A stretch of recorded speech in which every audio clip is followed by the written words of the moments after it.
వక్ఫ్ చట్టానికి వ్యతిరేకంగా దాఖలైన పిటిషన్లపై సర్వోన్నత న్యాయస్థానంలో ఏప్రిల్ 16 మరియు 17 రోజు మధ్యాహ్నం 2 గంటలకు సుప్రీంకోర్టులో విచారణ జరిగింది. వివాదాస్పద వక్ఫ్ సవరణ చట్టంలోని కొన్ని కీలక నిబంధనలు, సెంట్రల్ వక్ఫ్ కౌన్సిల్ మరియు వక్ఫ్ బోర్డులలో ముస్లిమేతరులను చేర్చడం, అలాగే కోర్టులు వక్ఫ్గా ప్రకటించిన ఆస్తులను డీనోటిఫై చేయడానికి సంబంధించిన నిబంధనలు ప్రస్తుతానికి అమలు చేయబడవని కేంద్ర ప్రభుత్వానికి గురువారం సుప్రీంకోర్టు తెలియజేసింది. భారత ప్రధాన న్యాయమూర్తి సంజీవ్ ఖన్నా, న్యాయమూర్తులు పివి సంజయ్ కుమార్, కెవి విశ్వనాథన్లతో కూడిన 3 న్యాయమూర్తుల ధర్మాసనం సోలిసిటర్ జనరల్ తుషార్ మెహతా ఇచ్చిన హామీని నమోదు చేసింది. ఈ మధ్యంతర అభ్యర్థనను పరిష్కరించడానికి మే 5న ఈ విషయం మరొక విచారణకు రానుంది. ఈ క్రమంలో వక్ఫ్ ఆస్తుల్లో ఎలాంటి మార్పు చేయొద్దని సిజేఐ నేతృత్వంలోని బెంచ్ ఆదేశాలు జారీ చేసింది. వక్ఫ్ బోర్డులో నూతన నియామకాలు చేయొద్దు, వక్ఫ్ కౌన్సిల్లో ముస్లిమేతరులను సభ్యులుగా నియమించొద్దు, వక్ఫ్ బై యూజర్ ఆస్తులను డీనోటిఫై చేయవద్దు, వక్ఫ్ ఆస్తుల నియామకాలపై స్టేటస్ కో విధిస్తున్నాం, పిటిషనర్లు లేవనెత్తిన అంశాలకు వారం రోజుల్లో సవివరణ రిప్లై దాఖలు చేయాలని భారత ప్రధాన న్యాయమూర్తి CJI justice Sanjiv Khanna, justice Sanjay Kumar, justice K V విశ్వనాథన్ల త్రిసభ్య ధర్మాసనం ఆదేశించింది. అయితే కొన్ని అంశాల గురించి ప్రాథమిక సమాధానం ఇవ్వడానికి కేంద్రం తరపున సోలిసిటర్ జనరల్ తుషార్ మెహతా వారం గడువు కోరారు. తదుపరి విచారణ వరకు వక్ఫ్ ఆస్తులను డీనోటిఫై చేయబోమని తెలిపారు. వక్ఫ్ చట్టానికి సంబంధించి కోర్టులో 73 పిటిషన్లు దాఖలయ్యాయి. పిటిషన్లు దాఖలు చేసిన వారిలో Aam Aadmi party Amanatullah Khan, Congress MP Mohammad Javed, TMC MP Mahua Moitra మరియు SP MP Ziaur Rahman, RJD MP Manoj Kumar Jha, Manipur MLA Sheikh Nurul Hasan, MIM అధినేత అసదుద్దీన్ ఓవైసీ, టీవీకే అధినేత విజయ్, వైసీపీ, డిఎంకే, సిపిఐ సహా కొన్ని ముస్లిం సంఘాలు కూడా ఉన్నాయి.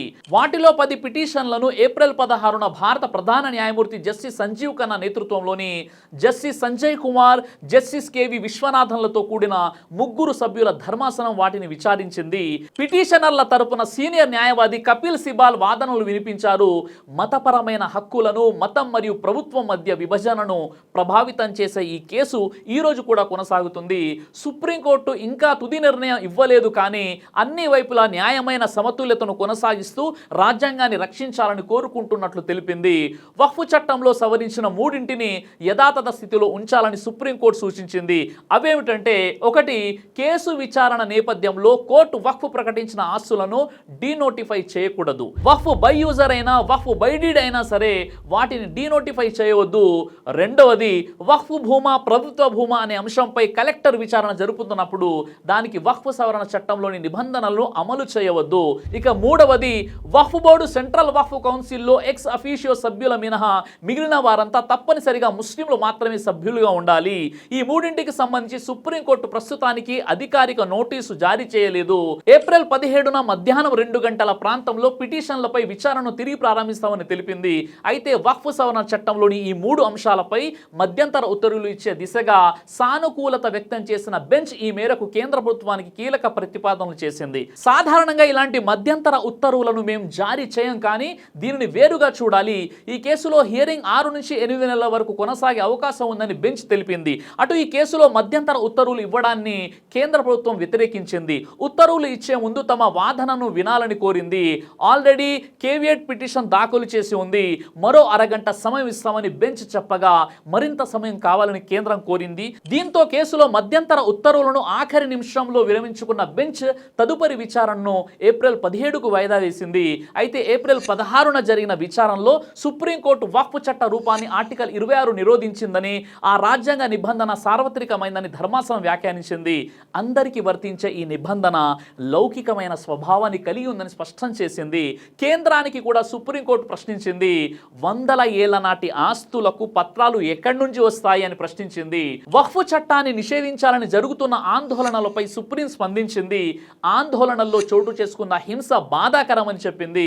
ఇంకా ముస్లింలను హిందూ మత ట్రస్టుల్లో చేరడానికి అనుమతిస్తారా అని కేంద్రాన్ని ప్రశ్నించింది. అనేక వక్ఫ్ ఆస్తులకు రిజిస్ట్రీ వంటి పత్రాలు లేనప్పుడు వక్ఫ్ బై యూజర్ చెల్లదని ఏ ప్రాతిపదికన ప్రకటిస్తారని కేంద్రం తరపున హాజరైన సోలిసిటర్ జనరల్ తుషార్ మెహతాను ప్రధాన న్యాయమూర్తి సంజీవ్ ఖన్నా ధర్మాసనం ప్రశ్నించింది. అంతేకాదు వక్ఫ్ బోర్డు తరహాలో ముస్లింలు హిందూ ట్రస్టుల ట్రస్ట్లో భాగంగా చేయడానికి అనుమతించడానికి సిద్ధంగా ఉన్నారా అని కేంద్రాన్ని నిలదీసింది. వందల ఏళ్ల నాటి వక్ఫ్ ఆస్తులకు ఇప్పుడు పత్రాలు ఎక్కడి నుంచి వస్తాయని ప్రశ్నించింది. ఇంకా పిటిషనర్ల తరపున సీనియర్ న్యాయవాది కపిల్ సిబాల్ వాదనలు వినిపించారు. వక్ఫ్ చట్టంలోని అభ్యంతరాలను ధర్మాసనం దృష్టికి తీసుకువచ్చిన ఆయన వక్ఫ్ కొత్త చట్టంలోని అనేక నిబంధనలు రాజ్యాంగంలోని ఆర్టికల్ 26ను ఉల్లంఘిస్తున్నాయని తెలిపారు. కొత్త చట్టం ప్రకారం కలెక్టర్కు ఇచ్చే అధికారాలను సిబల్ ప్రస్తావించారు. కలెక్టర్ ప్రభుత్వంలో ఒక భాగం. ఆయన న్యాయమూర్తి పాత్ర పోషిస్తే అది రాజ్యాంగ విరుద్ధమేనన్నారు. వక్ఫ్ బోర్డులో ముస్లిమేతలను చేర్చే నిబంధనను కోర్టు దృష్టికి తీసుకొచ్చారు. ముస్లింల హక్కులను కాలరాసేలా పార్లమెంటులో బిల్లును ప్రవేశపెట్టారన్నారు. ఇంకా పిటిషనర్ల తరపున కపిల్ సిబాల్ సవరించిన చట్టం భారత రాజ్యాంగంలోని ఆర్టికల్ 26 ప్రకారం ముస్లింల మతపరమైన వ్యవహారాలను నిర్వహించే ప్రాథమిక హక్కును తుంగలో తొక్కుతుందని పేర్కొన్నారు. కోర్టు అడిగిన ప్రశ్నలు ఇలా ఉన్నాయి. సెంట్రల్ వక్ఫ్ కౌన్సిల్లో మరియు వక్ఫ్ బోర్డులో ముస్లిమేతరులు ఎలా ఉంటారు? అంటే సెంట్రల్ వక్ఫ్ కౌన్సిల్లో 22 మంది ఉంటే అందులో 8 మంది మాత్రమే ముస్లింలు ఉండాలి అనే నిబంధనలు పెట్టి మిగతా వాళ్ళందరూ ముస్లిమేతరులు ఉంటే ఎలా అని సుప్రీంకోర్టు ప్రశ్నించింది. దీనిని సమర్థించుకునే అటువంటి మార్గం లేక సోలిసిటర్ జనరల్ ఆశ్చర్యకరమైనటువంటి స్టేట్మెంట్ ఇచ్చాడు. ఇప్పుడు ఈ వక్ఫ్ చట్టం పైన సుప్రీంకోర్టు విచారిస్తుంది కదా, ఈ ధర్మాసనంలో ఉన్న 3 వ్యక్తులు కూడా ముస్లింలు కాదు కదా అని ప్రశ్నించారు. వాస్తవానికి ఇవి చాలా అభ్యంతరకరమైనటువంటి వ్యాఖ్యలు. కానీ ఆ స్థాయికి కూడా కేంద్ర ప్రభుత్వం యొక్క తరపున వాదించిన సోలిసిటర్ జనరల్ వెళ్ళడం జరిగింది. దీనికి చీఫ్ జస్టిస్ క్లారిఫై ఇస్తూ ఈ సీట్లో కూర్చున్న తర్వాత మాకు మతం అనేది ఉండదు. మేము ఈ కేసును న్యాయం మరియు రాజ్యాంగ పరిధిలో మాత్రమే విచారిస్తాము. మాకు అందరూ సమానులే. ఒక్కసారి ఈ న్యాయమూర్తి స్థానంలో కూర్చుంటే మా మతం ఏది అనేది ప్రశ్న రాదు. అయినా వక్ఫ్ బోర్డు సెంట్రల్ వక్ఫ్ కౌన్సిల్లో ముస్లిమేతరులు ఉండడం, వక్ఫ్ చట్టాన్ని విచారిస్తున్న సుప్రీంకోర్టు ధర్మాసనంలో ముస్లిమేతరులు ఉండడం ఒకటి ఎలా అవుతుంది? అసలు దాంతో ఏంటి పోలిక అని కేంద్ర ప్రభుత్వాన్ని సుప్రీంకోర్టు ప్రశ్నించింది. కేంద్ర ప్రభుత్వం తరపున వాదించిన సోలిసిటర్ జనరల్ తుషార్ మెహతా ఈ చట్టాన్ని సమర్థిస్తూ ఉమ్మడి పార్లమెంటరీ కమిటీ చట్టాన్ని ఆమోదించింది. చట్టం ఆమోదించడానికి ముందు పార్లమెంటు ఉభయ సభకు వెళ్ళిందని అన్నారు. Chief justice Sanjiv Khanna solicitor general Tushar మెహతాను అయితే ముస్లింలు హిందూ మత ట్రస్టుల్లో భాగం చేయడానికి ప్రభుత్వం సిద్ధంగా ఉందా అని సూటిగా ప్రశ్న అడిగారు. మిస్టర్ మెహతా, ఇప్పటి నుండి ముస్లింలను హిందూ ఎండోమెంట్ బోర్డులలో భాగం చేసుకోవడానికి ముస్లింలను అనుమతిస్తానని మీరు చెబుతున్నారా? బహిరంగంగా చెప్పండి అని ప్రధాన న్యాయమూర్తి అన్నారు. అంతేకాదు వక్ఫ్ బైయూజర్ రద్దు చేయడం వల్ల అనేక సమస్యలు తలెత్తుతున్నాయని చెప్పి ఈ వక్ఫ్ చట్టాన్ని సవాలు చేస్తూ దాఖలైన 100కి పైగా పిటిషన్లను కేంద్ర ప్రభుత్వం సమాధానం ఇవ్వాలని కోరింది. ఇంకా వక్ఫ్ ఆస్తిగా నమోదు చేయాలంటే వాటి డాక్యుమెంట్లు ఖచ్చితంగా సమర్పించాలంటూ చట్టంలోని సెక్షన్ 2A పేర్కొనడంపై సిజేఐ జస్టిస్ ఖన్నా అభ్యంతరం వ్యక్తం చేశారు. ఢిల్లీలోని జామా మసీదే ఉదాహరణగా తీసుకుందాం. వందల ఏళ్లుగా వాళ్ళ ఆధీనంలో ఉన్న ఇలాంటి పాత ఆస్తులకు రిజిస్టర్ చేయాలంటే ఇప్పుడు డాక్యుమెంట్లు తీసుకురామంటే ఎలా? అలాంటి ఆస్తులు డాక్యుమెంట్లు వాళ్ళ దగ్గర ఉంటాయా అని సిజేఐ కేంద్రం తరపున హాజరైన సోలిసిటర్ జనరల్ తుషార్ మెహతాను ప్రశ్నించారు. గతాన్ని మీరు మార్చలేరు అని కేంద్రాన్ని ఉద్దేశించి మాట్లాడారు. వక్ఫ్ ఆస్తుల్లో కొన్ని దుర్వినియోగమైన మాట వాస్తవమే. అంత మాత్రాన దాన్ని సాగుగా చూపి వక్ఫ్ బైయూజర్ నిబంధనను తొలగిస్తామంటే కొత్త సమస్యలు వస్తాయి. వక్ఫ్ బైయూజర్ ను కోర్టులు గతంలోనే ధృవీకరించాయి. కోర్టు తీర్పులు, ఉత్తర్వులు, నిర్ణయాలను ప్రభుత్వాలు నిర్ణయించకూడదు. మీరు కేవలం ప్రతిపాదికను మాత్రమే పరిగణలోకి తీసుకోవాలని కేంద్రానికి తెలిపింది. ఇంకా వక్ఫ్ చట్టం తమ కొద్దని చాలా మంది ముస్లింలు చెబుతున్నారని తుషార్ మెహతా చెప్పడంతో కోర్టు కలుగజేసుకొని అయితే మీరు హిందూ ధాతృత్వ ట్రస్టుల్లోనూ ముస్లింల సభ్యులుగా చేరుస్తామని చెప్పదలుచుకున్నారా అని సూటి ప్రశ్న వేసింది. వక్ఫ్ చట్టంపై ఇప్పటికే సంయుక్త పార్లమెంటరీ కమిటీ 38 సార్లు సమావేశమైంది. ఏకంగా 98.2 లక్షల మెమోరండాలను కమిటీ పరిశీలించింది. తర్వాతే పార్లమెంట్ ఉభయ సభల్లో బిల్లు ఆమోదం పొందిందని మెహతా చెప్పుకొచ్చారు. దీంతో సిజేఐ స్పందించారు. ఇక్కడ 2 విషయాలు తేలాలి. ఈ కేసులన్నింటినీ హైకోర్టుకు బదలాయించాలా, లేదంటే అసలు మీరు సుప్రీంకోర్టు ద్వారా ఏం ఆశిస్తున్నారు, ఏం వాదించాలనుకుంటున్నారు అంటూ కేంద్రంతో పాటు పిటిషన్లకు నోటీసులు ఇచ్చారు. వాటికి సమాధానం చెప్పాలని ఆదేశించారు. ఓవైపు ఈ అంశం కోర్టు పరిధిలో పరిశీలనలో ఉండగా మరోవైపు ఆందోళనలు, హింస చెలరేగడం తీవ్ర ఆందోళన కలిగిస్తోందని అన్నారు. వెంటనే తుషార్ మెహతా కలుగు చేసుకుని ఇలా ఇలా ఆందోళనలు చేసి ప్రభుత్వంపై వాళ్ళు తీవ్రమైన ఒత్తిడి తెద్దామని చూస్తున్నారన్నారు.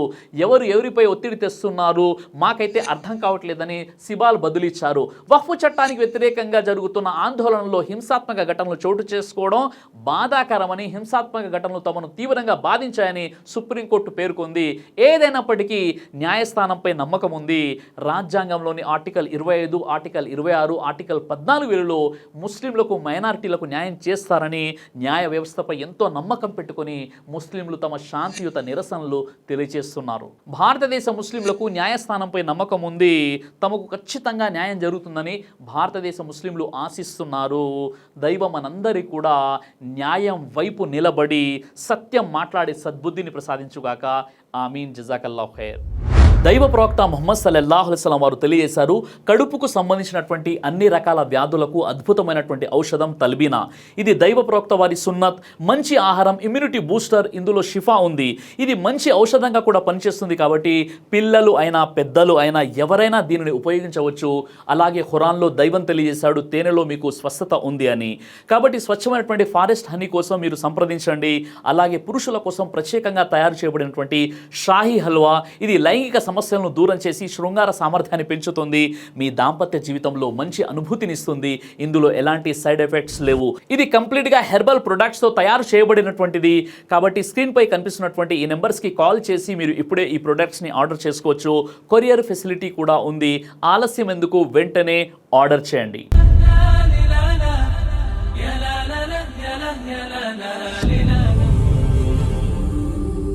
బ్రదర్ సిరాజ్ అని యూట్యూబ్ ఛానల్ని మీరు సబ్స్క్రైబ్ చేసినట్లయితే ఇన్షాల్లా దేవచిత్తం అయితే మీకు వీడియోస్ వస్తుంటాయి. అదేవిధంగా బ్రదర్ సిరాజ్ అనేటటువంటి ఫేస్బుక్ని కూడా లైక్ చేయడం వల్ల మీకు వీడియోస్ వస్తుంటాయి.